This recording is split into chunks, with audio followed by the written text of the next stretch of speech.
सोचो एक गरीब बच्चा जो अपनी पढ़ाई पूरी करने के लिए रेलवे स्टेशन पे फल बेचता है और पढ़ के सऊदी अरेबिया चला जाता है, वहां से वापस आता है और अपने गांव वालों को अरब कंट्रीज भेजने लग जाता है, बट इलीगली। जेल भी जाता है, वापस निकल के एक प्रिंटिंग प्रेस खरीदता है और नकली स्टैम्प पेपर बेचने लग जाता है। ये धीरे धीरे इसका स्कैम इतना बड़ा हो जाता है कि ये 30,000 करोड़ का स्कैम बन जाता है। इतना बड़ा स्कैम कि उस टाइम इसके बेचे गए सारे स्टैम्प पेपर को अगर सरकार इलीगल कर देती तो लेट 90s और अर्ली 2000 में जितनी भी शादी हुई थी ना, उसमें से मोस्टली इलीगल हो जाते। आई नो ये बॉलीवुड की किसी मूवी की स्क्रिप्ट लग रही होगी, but it's a real story. शुरू से शुरू करते हैं।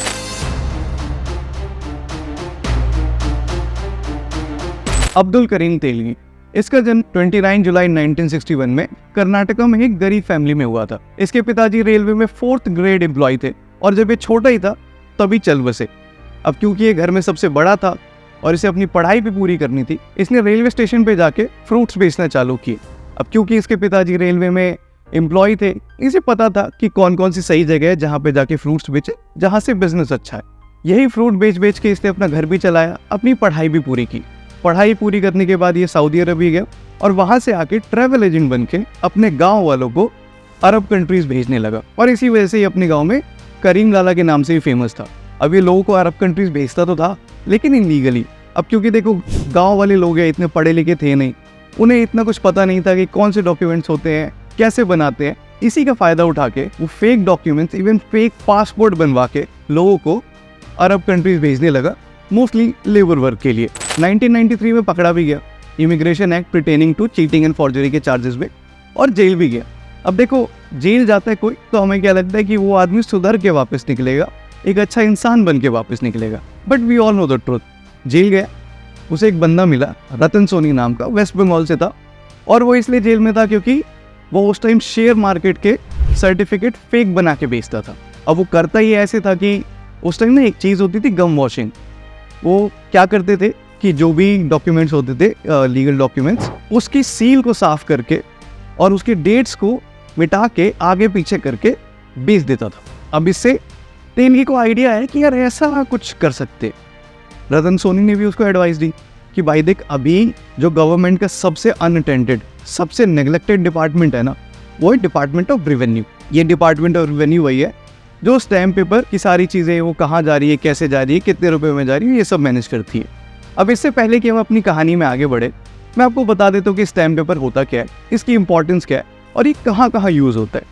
अब देखो ये स्टैम्प पेपर एक पेपर है जो गवर्नमेंट प्रिंट करती है अलग अलग अमाउंट्स में, 5, 10, 50, 100। और अगर आपको कभी भी कोई एग्रीमेंट बनवाना हो, कोई सर्टिफिकेट, कोई एफिडेविट या फिर किसी चीज़ की रजिस्ट्री करानी हो, उसमें ये यूज़ होता है। बेसिकली मान लो अगर आपको अपनी ज़मीन की रजिस्ट्री करानी है तो आप एक स्टैम्प पेपर लोगे, उस पर सारे टर्म्स एंड कंडीशन लिखोगे, जो भी पार्टी इन्वॉल्व है उनका नाम होगा, उनका साइन होगा, और इससे फ़ायदा ये होता है ना कि आपने जो भी अपना डॉक्यूमेंट इस स्टैम्प पेपर पे बनाया, वो सरकार की नज़रों में, कानून की नज़रों में एक लीगल पेपर बन जाता है, सरकार की तरफ से ये वैलिडेट हो जाता है।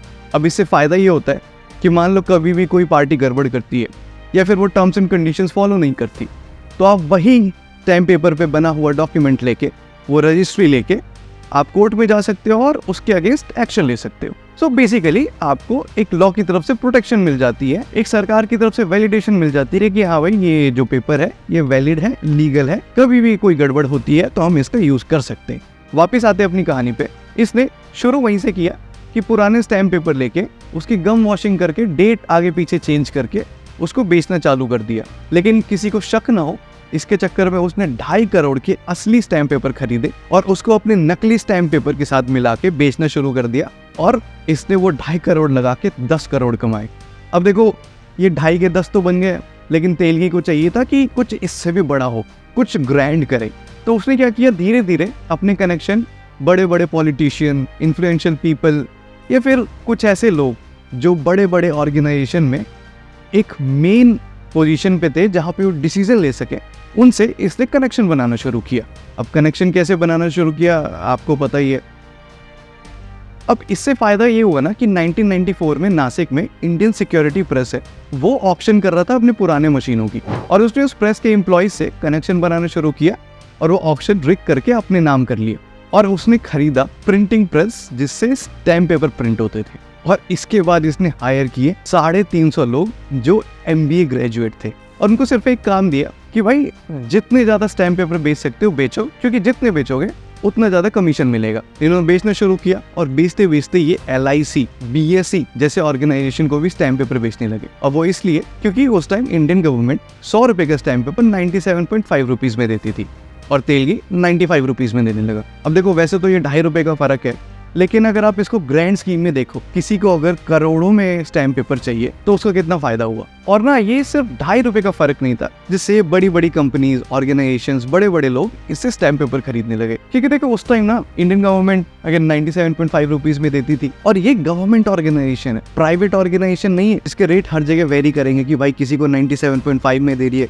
किसी को 95 में दे रही है। तो अगर ये कोई कम या ज्यादा रेट में देता है तो ऑब्वियसली शक होगा, आपके मेरे जैसे लोगों को शक होगा यार, तो ये तो बड़ी बड़ी ऑर्गेनाइजेशंस थी, इनको तो पता ही होगा ना, तो फिर इन्होंने क्यों लिया। अब देखो इस स्कैम का ना पोस्टर बॉय तो अब्दुल करीम तेलगी है। सब कहते हैं कि इसने ये स्कैम किया, बट क्या ये सिर्फ इसके अकेले की बस की थी? क्या ये अकेला 30,000 करोड़ का स्कैम कर सकता था, वो भी गवर्नमेंट के एक डिपार्टमेंट के अगेंस्ट? सब इन्वॉल्व थे। और वो कैसे थे? तेलगी घूस देता था, और घूस जैसा नहीं, एज सैलरी देता था हर साल बड़े बड़े लोगों को, बड़े बड़े पॉलिटिशियन को। इवन उस टाइम जो लोग इस केस को कवर कर रहे थे उनका ये मानना है कि एलिजेडली उस टाइम के मुंबई के डिप्टी CM भी इस स्कैम में इन्वॉल्व थे। मैं आपको बताता हूँ कि वो कितना घूस देता था। एक हवलदार था मुंबई का, जब ये लोग पकड़े गए थे तो वो भी पकड़ा गया था। उसकी सैलरी 9,000 थी महीने की, और जब उसके घर पे छापे मारे गए, उसके सारे एसेट्स कलेक्ट किए गए तो पता लगा उसके पास 100 करोड़ की संपत्ति है, 100 करोड़ के एसेट्स उस बंदे के पास जिसकी सैलरी 9,000 है। अब ये समझो ये हवलदार फूड चेन में कहाँ आता है। तेलगी बड़े बड़े पॉलिटिशियंस, बड़े बड़े ऑर्गेनाइजेशंस के एम्प्लॉयज को अपने सैलरी यानी घूस पे रखता था। तो उसने अगर एक हवलदार को 100 करोड़ दी तो सोचो उनको कितने देता होगा, और अगर वो इतने पैसे खर्च कर रहा था इन सब पे तो सोचो वो कमा कितना रहा होगा। अब आप खुद ही सोचो ना कि 2001 आते आते तक इसके 18 स्टेट्स और 70 से ज्यादा शहरों में इसके स्टैम्प पेपर बिक रहे थे। मैं और बताता हूँ इस स्कैम का मैग्नीट्यूड। मतलब उस टाइम लेट 90s में और अर्ली 2000 में, 2001-2-3 में जितनी भी शादियां हुई थी ना, उस टाइम ये बात चल रही थी कि हो सकता है उसमें से मोस्टली शादियां फेक हो, इलीगल हो। क्यों? क्योंकि उन सब के जो मैरिज सर्टिफिकेट, एफिडेविट बने थे वो इसी के स्टैम्प पेपर पे बने थे। और सरकार इतनी मजबूर हो गई थी कि देखो कोई भी स्कैम होता है ना, कोई भी मान लो फेक नोट मार्केट में आए तो सरकार सारे स्टेप्स लेती है, सारे कदम उठाती है कि उसको मार्केट से वापस ले लें, ठीक है, वो सर्कुलेट ना हो ज्यादा। ये स्कैम इतना बड़ा था ना कि सरकार को वो सारे फेक स्टैम्प को ना लीगल डिक्लेयर करना पड़ा कि भाई कितनों को हम फेक डिक्लेयर करेंगे। वो भी छोड़ो, इस बंदे ने इतने पैसे कमा लिए थे कि जब इसके ट्रायल चल रहे थे ना तो इससे पूछा गया कि भाई आपके पास कितने पैसे होंगे, कितना एसेट है, कुछ बता सकते हो? तो इसने बोला पता नहीं कितने है मेरे पास, हाँ शायद पैसों की बोरियां बता सकता हूँ कितने होंगे। अब देखो ये इतना कमा ही रहा था तो खर्चे तो कर ही रहा होगा, शौक भी होंगे बड़े बड़े। इसको भी था कि बाहर में जाके बार डांसर्स को देखना। एक दिन ये बार में गया और इसने सिर्फ एक दिन में एक बार डांसर पे 93 लाख उड़ा दिए। भाई अगर हम सबकी सैलरी ऐसे साथ में कैलकुलेट करें एनुअल कितनी निकलेगी? नहीं छोड़, रहने मत पता। अब देखो इतना बड़ा स्कैम है, कभी ना कभी तो पता चलना था। 2001 में ये फाइनली अरेस्ट हुआ और हुआ भी एकदम बॉलीवुड स्टाइल में। ये अजमेर गया था घूमने, पुलिस को पता था कि ये अजमेर जा रहा है तो वो अपनी पूरी टीम लेके गई। और वहां पे जब वो पहुंची तो एक तेलगी जैसा ही दिखने वाला आदमी दिखा, बट वो श्योर हो जाना चाहते थे कि भाई वही है ना, क्योंकि इतना बड़ा स्कैम, इतना बड़ा क्रिमिनल, किसी और को पकड़ लिया तो दिक्कत हो जाती, यू नो। तो उस टाइम जो सब इंस्पेक्टर थे उन्होंने अपने इंस्पेक्टर को बोला, बाबा नाम के इंस्पेक्टर थे, कि सर आप एक बार ना कंफर्म कर लो कि वही है। और उस इंस्पेक्टर को ना पता था कि इसको इसके गाँव वाले, इसके आसपास के लोग लाला के नाम से बुलाते हैं। तो उस इंस्पेक्टर ने आवाज दी लाला, और वो पीछे घूमते ही पकड़ लिया। अब देखो उसको पकड़ने के बाद वो जिस लॉज में रुका था ना अजमेर में, वहाँ पे पुलिस वाले गए, वहाँ पे देखा कि भाई क्या क्या चीज़ें हैं इसके पास। तो वही बेसिक सी चीज़ें मिली, खाने की चीज़ें, बॉलीवुड गानों की कैसेट्स और 35 लाख कैश। 35 लाख कैश लेके घूम रहा था कि क्या पता कुछ छोटे मोटे खर्चे करने पड़ जाए।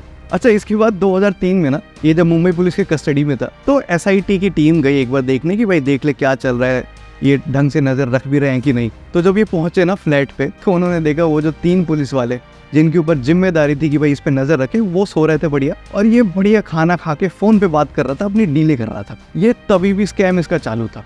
और सिर्फ इतना नहीं, जब वो जेल में भी था ना तब भी काफी वहाँ पे जो अथॉरिटीज़ थी उन्होंने कंप्लेन की कि भाई इसको स्पेशल प्रेफरेंसेस मिल रही है, स्पेशल ट्रीटमेंट मिल रहा है, जो कि सही भी था क्योंकि ये क्या करता था ना जेल में, ये बहुत सारे फ़ोन सिम्स एक साथ मंगा लेता था और उनसे डील करता था। वो इसलिए क्योंकि इसने एक लूप होल निकाल लिया था सिस्टम में। अब क्या होता था ना उस टाइम, अगर किसी का फ़ोन टैप कराना है तो परमिशन लेने के लिए 8 दिन लगते थे। तो ये क्या करता था, जिस भी सिम से बात करता था ना, जिस भी फ़ोन से, उसको 7 दिन होने के बाद तोड़ देता था कि पकड़ ही ना पाए। बट देखो फाइनली काफ़ी बीमार रहने लगा था, इसको काफ़ी बीमारी हो गई थी, एड्स भी था, डायबिटीज़ वगैरह काफ़ी चीज़ें थी। तो इसकी बीवी ने बोला कन्फेस कर लो, कबूल कर लो कि तुमने किया है, तुमने स्कैम किया है। फाइनली इसने कन्फेस किया, कोर्ट में गया, जाके उसने बता दिया कि हाँ भाई मैं ही हूँ।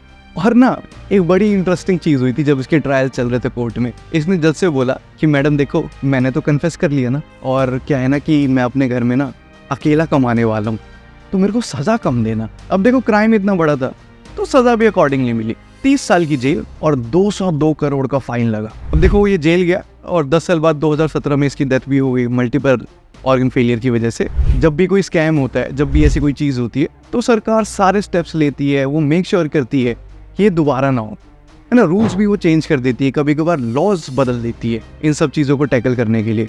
बट स्कैम तो फिर भी होते हैं, वो इसलिए, और वो हम सबको पता है कि भाई तुम रूल्स कितने भी बदल लो, तुम कितने भी स्ट्रिक्ट हो जाओ, लेकिन एक ट्रूथ है जो कभी नहीं बदलेगा, वो है कि बाप बड़ा ना भैया।